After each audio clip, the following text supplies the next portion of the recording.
নমস্কার বন্ধুরা, আমি সুমি। আপনারা দেখছেন সুমি রান্নাঘর। আজকে আবার একটা নতুন রেসিপির সাথে চলে এলাম, খাসির চর্বি দিয়ে আলু দিয়ে এই রান্নাটা। চলুন তাহলে রান্নাটা শুরু করা যাক। তার আগে আমার চ্যানেলটা সাবস্ক্রাইব না করা থাকলে চ্যানেলটাকে সাবস্ক্রাইব করে ভিডিওতে লাইক দিয়ে দেবেন। চলুন তাহলে রান্নাটা শুরু করা যাক। তরকারিটা রান্না করার জন্য আমি একটা কড়া বসিয়ে নিয়েছি। কড়াইটা গরম হয়ে গেছে, একটু তেল দিয়ে দেবো। তেলটা কিন্তু অল্প করেই দেবো, যেহেতু চর্বি দিয়ে রান্না করব। তেলটা গরম হয়ে গেছে, দিয়ে দেবো দুটো তেজপাতা, দিয়ে দেবো পেঁয়াজ কুচি। পেঁয়াজটাকে একটু ভেজে নেব। পেঁয়াজটা কিন্তু হালকা ভাজা হয়ে গেছে, বাকি মশলাটা অ্যাড করবো। দিয়ে দেবো রসুন বাটা 1 চা চামচ, দিয়ে দেবো আদা বাটা 1 চা চামচ। আদা রসুনটাকে আমি সুন্দর করে ভেজে নেবো, যতক্ষণ কাঁচা গন্ধ না যাচ্ছে। দেখুন বন্ধুরা, আদা রসুনটা কিন্তু ভাজা হয়ে গেছে, কাঁচা গন্ধটা চলে গেছে। এখন আমি খাসির চর্বিটা দিয়ে দেবো। আগে থেকেই নুন হলুদ মাখিয়ে রেখেছিলাম। চর্বিটাকে দিয়ে আমি কিছুক্ষণ রান্না করে নেবো। চর্বি দিয়ে যতক্ষণ তেল না ছাড়ছে আমি রান্না করে নেবো। চর্বিটা দিয়ে কিন্তু তেল ছাড়া শুরু করেছে। এখন আমি দিয়ে দেবো একটা টমেটো কুচি। টমেটো কুচিটা দিয়েও আমি কিছুক্ষণ রান্না করে নেবো। দেখুন বন্ধুরা, চর্বিটা কিন্তু খুব সুন্দরভাবে গলে যাচ্ছে, খুব সুন্দরভাবে তেল ছেড়ে দিয়েছে। এখন আমি বাকি মশলাটা অ্যাড করব।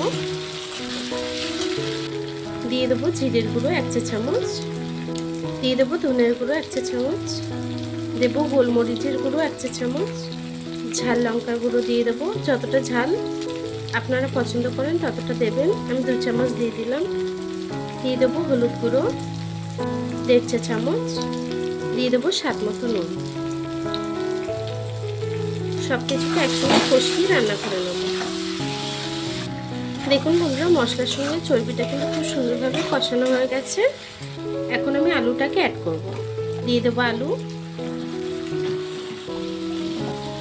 আলুটাকে দিয়েও আমি সুন্দর করে কষিয়ে রান্না করে নেব। দেখুন বন্ধুরা, আমার আলুটা কিন্তু সুন্দরভাবে কষানো হয়ে গেছে চর্বির সাথে। এখন আমি গরম জল অ্যাড করব। এখন আমি জলটা দিয়ে দেব। আমি ফুটন্ত গরম জল দিয়ে দিলাম। ঝোলটা যতটা রাখবেন সেই অনুযায়ী জলটা অ্যাড করবেন।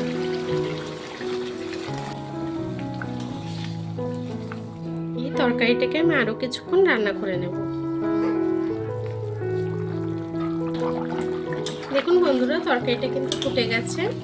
এখন আমি কিছুটা ধনেপাতা দিয়ে দেবো উপর থেকে। ধনেপাতাটা দিয়ে আমি একটু নেড়ে দেবো, দিয়ে তরকারিটাকে আরও কিছুক্ষণ রান্না করে নেব। দেখুন বন্ধুরা, আমার তরকারিটা কিন্তু হয়ে গেছে। এখন আমি তরকারিটাকে নামিয়ে নেব। দেখুন আলু টালু কিন্তু খুব সুন্দরভাবে গলে গেছে। এখন আমি গ্যাসটাকে বন্ধ করে দেব। এখন আমি তরকারিটাকে নামিয়ে নেব।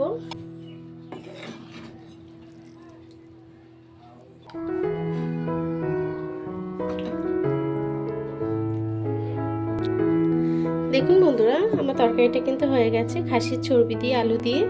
আমার এই রেসিপিটা কেমন হয়েছে কমেন্ট বক্সে জানাবেন। ভিডিওটা ভালো লেগে থাকলে চ্যানেলটাকে সাবস্ক্রাইব করে ভিডিওটা লাইক দিয়ে দেবেন। আর এতক্ষণ ধরে আমার ভিডিওটা দেখার জন্য আপনাদেরকে অসংখ্য ধন্যবাদ।